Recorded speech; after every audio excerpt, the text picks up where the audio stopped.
நமக்கும் பூவின் மிசை நங்கைக்கும் இன்பனை ஞாலத்தார் தமக்கும் வானத்தவர்க்கும் பெருமானை தன் தாமரை சுமக்கும் பாதப் பெருமானை சொல் மாலைகள் சொல்லுமாறு அமைக்க வல்லேற்கு இனி யாவர் நிகர் அகல்வானத்தே என்று பாடுகிறார்.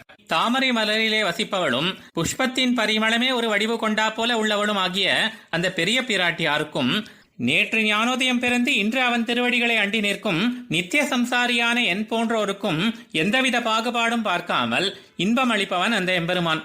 இன்னும் சொல்ல போனால் அவளை காட்டிலும் நம்மிடத்தில்தான் அதிக பிரியத்தோடு இருக்கிறான். மீனுக்கு தண்ணீர் வார்ப்பது போல நித்திய விபூதியில் உள்ளவர்களுக்கு இறங்குவதை காட்டிலும் பாலை நிலத்திலே தண்ணீர் பந்தல் வைத்தது போல இந்த லீலா விபூதியில் உள்ள நமக்கு இறங்குவதே பொருந்தும் என்று முதலில் இந்த உலகில் உள்ளவர்களுக்கும் அதன்பின் அந்த உலகில் உள்ளவர்களுக்கும் என அனைவருக்கும் தலைவனாய் இருக்கிறான். குளிர்ந்த தாமரை மலரால் தாங்கப்படும் திருவடிகளை கொண்டவனும் அனைவருக்கும் எஜமானனாக உள்ளவனும் ஆகிய அந்த சர்வேஸ்வரன் விஷயத்திலே ஆழ்வீர் ஒரு கவி பாடுமே என்று அவனே திருக்கண்களாலே குளிர கடாட்சித்து நியமித்த பின்பும் அவனுடைய உபய விபூதி ஐஸ்வர்யம் சௌகுமாரியம் ஆகியவற்றை கண்டு மூர்ச்சித்து விழாமல் தரித்து நின்று அந்த அழகுக்கு சேரும் விதமாக சொல்லால் கட்டப்பட்ட மாலைகளை, அதாவது திருவாய்மொழியை தொடுக்கவல்ல எனக்கு அகலமான அந்த வைகுண்டத்தில் உள்ள யார்தான் ஒப்பாவார்கள் என்று கூறுகிறார்.